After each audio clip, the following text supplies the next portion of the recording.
Pamje që dolën nga zjarri i këtij mëngjesi në një servis makinash në Pintia i konfirmon dyshimet për zjarrvënie të qëllimshme. Nga kamerat e sigurisë shihet se si një person me kapuç në kokë hedh benzinë mbi makinat në servisin që ndodhet në zonë të banuar e më pas edhe i ndes. Flaka e madhe dhe shpërthimet i zgjuan banorët e këtij vendi, ndërsa pas arritjes së brigadave zjarrfikse, ata duhej të evakuoheshin nga shtëpitë e tyre për shkak të rrezikut nga zjarr më i madh, duke marrë parasysh se në automjete me gjasa kishte benzinë, ndërsa digjeshin edhe gomat. Shuarja u zhvillua shumë shpejt dhe fal zjarrfiksve ai nuk u përhap në shtëpitë përreth, rrëfeu njëri nga banorët. Prvo me razbudi, ajde да речеме така, експлозија една.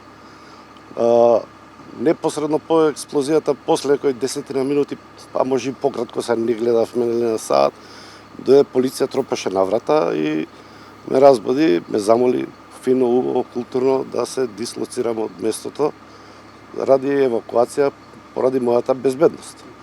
Кога излегов надвор полицијата, веќе беа и моите комшии исто така разбудени и дислоцирани на посигурно место. Голем пламен, јазик, сепак тука се горени гуми, пластика и сите работи кои се, да речеме, ајде, можеби канцерогени, не знам. Сега тоа знаат експертите подобро, меѓутоа не беше баш пријатно ли за дишење. Drejtori i Drejtorisë për Mbrojtje dhe Shpëtim Stojan Çangellov tha se ekipet zjarrfikse menjëherë dolën në terren. Herët këtë mëngjes para orës 4 shpërtheu zjarri i madh në një servis makinash para Pintias, mbi staklarën në vendin e quajtur Kamenik, ku kishte më shumë automjete, vajra dhe sende të tjera të djegshme. Brigada zjarrfikse menjëherë doli në vend dhe me 8 automjete, pas një betejë të vështirë me zjarrin, ai u shua para orës 6. Kryeministri Kristian Mickoski nga Jegunoca theksoi se pas ngjarjeve të këtij mëngjesi, strukturat më të larta të Ministrisë së Brendshme mbajtën mbledhje në të cilën u konstatua se ishin identifikuar rreth 20 persona për të cilët ekziston dyshim i bazuar se janë të përfshirë në zjarrvënie. Ai theksoi se ajo që u pa në video është dëshmi për atë që ai ka folur ditëve të fundit se pas zjarreve qëndrojnë disa qendra të fuqisë nga jashtë, por edhe të brendshme.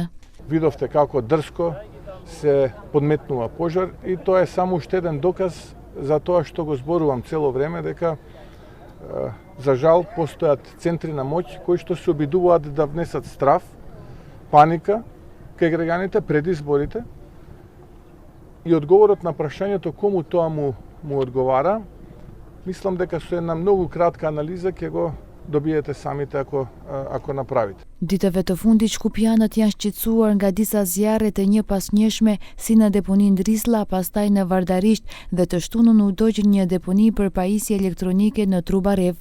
Shtëllunga gjigante të tymit u përhapën në përgjithë kryeqytetin, pas çka qytetarët u ankuan për vështirësi në frymarrje. Brëm para orës 23 përsëri u shkaktua zjarr në deponinë Drislla, por në tjetër lokacion. Zjarrfiksit e Shkupit filluan me shuarjen dhe një orë më vonë zjarri u shua dhe u mbulua, me çka u parandalua përhapja e zjarrit në pjesën kryesore të deponisë.